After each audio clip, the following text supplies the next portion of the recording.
नमस्कार, स्वागत करते हैं आपका इस भेंट वार्ता में। मैं हूं आपके साथ दीपक निषाद और आज हम अपने स्टूडियोज में हमने आमंत्रित किया है डॉक्टर अमर गंगवानी को। आप प्रोफेसर हैं, विभागाध्यक्ष हैं, पैथोलॉजी विभाग बुंदेलखंड मेडिकल कॉलेज सागर से। आपका बहुत बहुत स्वागत है हमारे स्टूडियो में। धन्यवाद। डॉक्टर साहब, हम अपने श्रोताओं को बता दें कि आज जिस विषय के ऊपर हम चर्चा करने जा रहे हैं बहुत महत्वपूर्ण विषय है, क्योंकि आज यानी 1 अक्टूबर को प्रतिवर्ष स्वैच्छिक रक्तदान दिवस के रूप में मनाया जाता है।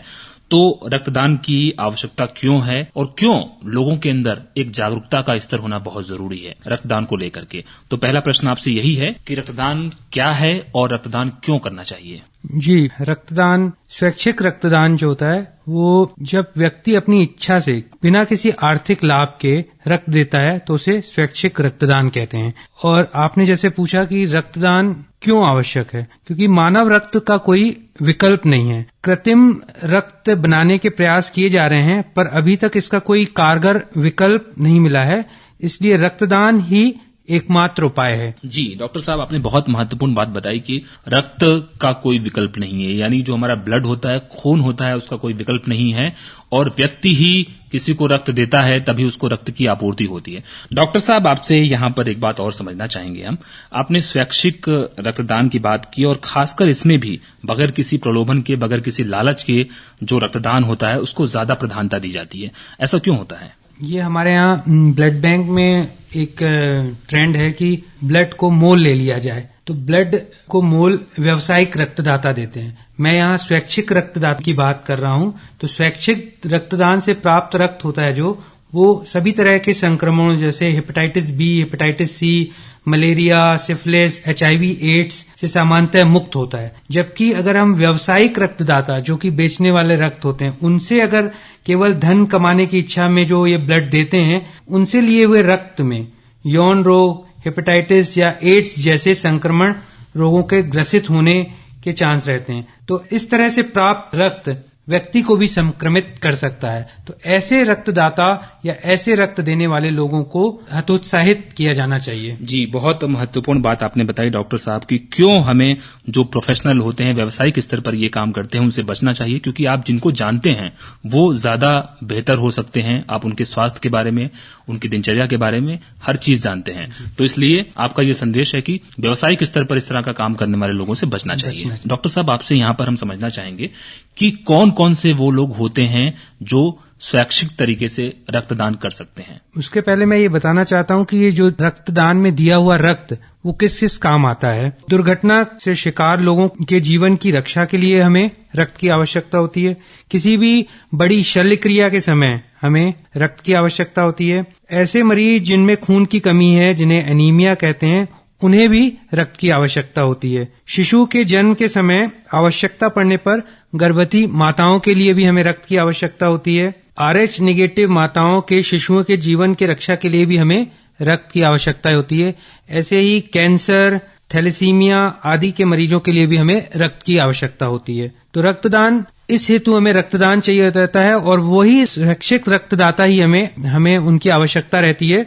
तो कोई भी स्वस्थ व्यक्ति जिसकी आयु 18 से 65 वर्ष के बीच हो, वजन 45 किलोग्राम या अधिक हो तथा उनका हीमोग्लोबिन का स्तर 12.5 ग्राम प्रति डेसीलीटर हो, वह रक्तदान कर सकता है। जी डॉक्टर साहब, आपने ये बताया कि कौन कौन से लोग रक्तदान कर सकते हैं और किन किन मामलों में हमें रक्त की आवश्यकता होती है। यहाँ पर आपसे एक चीज और हम समझना चाहेंगे कि 1 यूनिट ब्लड यानी 1 यूनिट रक्त यदि कोई व्यक्ति एक बार में देता है तो उस रक्त का इस्तेमाल क्या सिर्फ एक बार होता है या कितनी बार, किन किन घटकों के रूप में हो सकता है? जी, 1 यूनिट रक्त मतलब लगभग 350 मिलीलीटर ब्लड रहता है। इस ब्लड को होल ब्लड कहते हैं। आजकल जो ब्लड बैंक में हम इस 1 यूनिट ब्लड को विभिन्न घटकों में डिवाइड कर लेते हैं। उनको अलग अलग घटक जैसे RBC, उनको हम बोलते हैं पैक्ड रेड सेल्स, WBC या सफेद रक्त कणिकाएं और PRP प्लेटलेट रिच प्लाज्मा, उन अलग अलग घटकों में चेंज करते हैं और अलग अलग मरीजों को उनकी आवश्यकता अनुसार प्रदान करते हैं। जैसे किसी मरीज को केवल RBC की आवश्यकता है, जैसे थैलेसीमिया के मरीज को, तो उनको हम पैक्ड सेल देते हैं।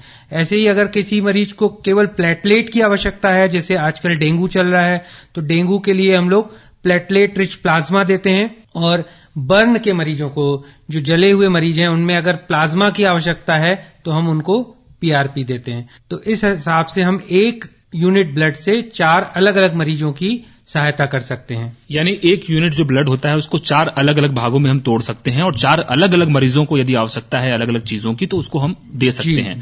डॉक्टर साहब, यहाँ पर एक चीज और समझना चाहेंगे, इससे शायद श्रोताओं में एक भ्रम पैदा हो जाए कि शायद रक्त को 4 भागों में तोड़ करके लोगों को दिया जाता है, तो क्या होल ब्लड यानी पूरा का पूरा जिसमें सारे कण उसमें शामिल हैं उसकी भी आपूर्ति की जाती है यदि आवश्यकता पड़ती है तो? जी, जैसे एक्सीडेंट या ट्रॉमा के टाइम या प्रेगनेंसी के दौरान अगर ज्यादा ब्लीडिंग हो गई है मरीज को, तो हम होल ब्लड देते हैं। ऐसे ही अगर जैसे डेंगू का मरीज है जिसको केवल प्लेटलेट की आवश्यकता, अन्य घटकों की आवश्यकता नहीं है, तो बाकी घटक हम ऐसे मरीजों को, थैलेसीमिया वाले मरीजों को दे सकते हैं। तो इसलिए हम उनको आजकल होल ब्लड की जगह अलग अलग कंपोनेंट्स ब्लड के वैसे सप्लाई करते हैं। जी डॉक्टर साहब, यहाँ पर एक चीज और समझना चाहेंगे, रक्तदान का जो प्रतिशत है वो सुधरे, ज्यादा से ज्यादा लोग रक्तदान के प्रति सचेत हों, जागरूक हों, इसके लिए आपसे एक चीज हम समझना चाहेंगे, क्योंकि जो लोग रक्तदान नहीं करते हैं प्रायः उनके दिमाग में एक डर होता है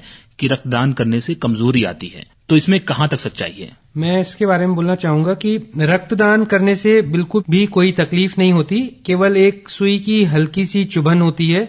रक्तदान करने से कोई कमजोरी नहीं आती, यह सिर्फ एक भ्रांति है और इसमें कोई सच्चाई नहीं है।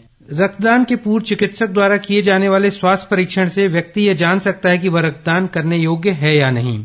जी, यानी रक्तदान से पूर्व चिकित्सक द्वारा ये तय किया जाता है कि आप रक्तदान करने के योग्य हैं या नहीं। आपने पहले ये बताया कि हेमोग्लोबिन डोनर स्क्रीनिंग कहते हैं। डोनर स्क्रीनिंग करते हैं जी, उसमें जो मैंने बताया कि एज और वेट और हीमोग्लोबिन जो क्राइटेरिया रहता है, या कोई रिसेंट में कोई दवाई तो नहीं चल रही है, इन्फेक्शन तो नहीं है, वो सब जानकारी लेने के बाद ही, डोनर स्क्रीनिंग करने के बाद ही हम उसको रक्तदान कराते हैं। जी, आपने इन्फेक्शन की बात की, संक्रमण की बात की, तो इसी से लगा हुआ एक प्रश्न और आपसे हम करना चाहेंगे और इसके बारे में और विस्तार से जानकारी चाहेंगे कि अभी कोरोना का समय चल रहा था, बहुत सारे लोग कोरोना से संक्रमित हुए और स्वस्थ भी हुए, तो यहाँ पे जो व्यक्ति अभी रिसेंटली यानी हाल ही में कोरोना से संक्रमित हुआ हो या जिसने कोरोना का वैक्सीन लिया हो, कोविड वैक्सीनेशन कराया हो, वो स्वस्थ होने के बाद या वैक्सीनेशन के बाद कितने दिन बाद स्वैच्छिक तरीके से रक्तदान कर सकता है? अभी वैक्सीनेशन प्रोग्राम पूरे मध्य प्रदेश में और हमारे सागर में भी चल रहा है।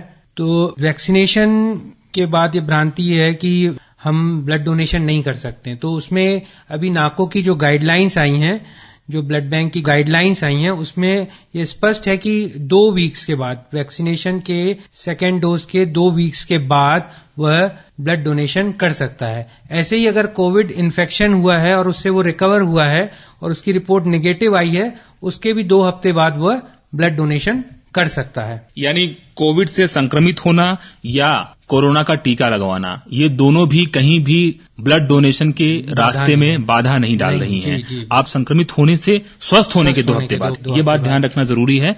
और कोविड वैक्सीनेशन के दूसरे डोज के 2 हफ्ते बाद, पहले डोज के बाद की बात नहीं है यहाँ पे। दोनों डोज के 2 हफ्ते बाद आप कर सकते हैं। दोनों डोज के 2 हफ्ते बाद हम वैक्सीनेशन के बाद भी कर सकते हैं, ब्लड डोनेट कर सकते हैं। डॉक्टर साहब, यहाँ पर थोड़ा सा हम और विस्तार से आपसे समझना चाहेंगे, रक्तदान के प्रति अधिक से अधिक लोग सामने आए, तो इसमें क्या कोई एक उदाहरण, जैसे डेंगू का केस अभी चल रहा है, बहुत सारे मामले सामने आ रहे हैं बुंदेलखंड क्षेत्र के साथ साथ देश भर में, ये महीना ऐसा होता है जिसमें डेंगू के मरीज ज्यादा आते हैं, तो ये अर्जेंसी ब्लड की या प्लेटलेट्स की अर्जेंसी हमें बता रही है कि अगर लोगों ने प्लेटलेट्स या ब्लड डोनेट नहीं किया तो कोई एक ऐसा मरीज भी हो सकता है जिसकी जान जा सकती है प्लेटलेट्स के अभाव में। डेंगू में सामान्यतः प्लेटलेट काउंट लो हो जाता है। प्लेटलेट काउंट अगर 20,000 के नीचे आ रहा है तो थोड़ा सा गंभीर स्थिति मानते हैं। तो ऐसे मरीज जिनके प्लेटलेट काउंट लो हो रहे हैं, 10,000 के नीचे प्लेटलेट ट्रांसफ्यूजन इंडिकेटेड है या दिया जाता है। तो अगर ब्लड बैंक में ब्लड ही नहीं होगा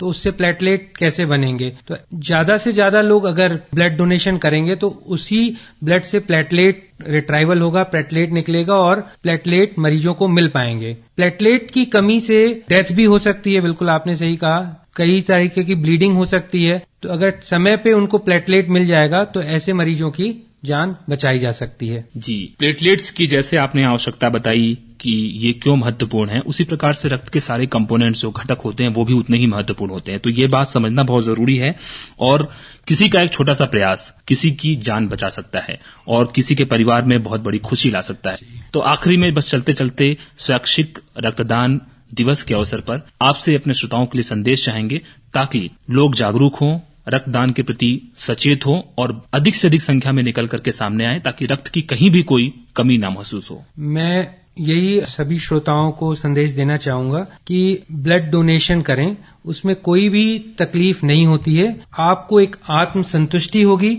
आप किसी की जीवन की रक्षा कर पाएंगे और आपको अच्छा लगेगा। तो रक्तदान करके देखिए, अच्छा लगेगा। जी, बहुत खूबसूरत टैगलाइन है ये कि रक्तदान करके देखिए, अच्छा लगता है। बहुत ही बड़ा दान है, रक्तदान को महादान कहा जाता है और बहुत नायाब तरीका है ये दो दिलों में एक साथ जिंदा रहने का। डॉक्टर अमर गंगवानी, प्रोफेसर विभाग अध्यक्ष पैथोलॉजी विभाग, बुंदेलखंड शासकीय मेडिकल कॉलेज से आप हमारे बीच आए, आपने वक्त निकाला, आपने रक्तदान के ऊपर, खासकर स्वैच्छिक रक्तदान के ऊपर श्रोताओं को बहुत ही महत्वपूर्ण उम्दा जानकारियां दी। बहुत बहुत शुक्रिया आपका। धन्यवाद।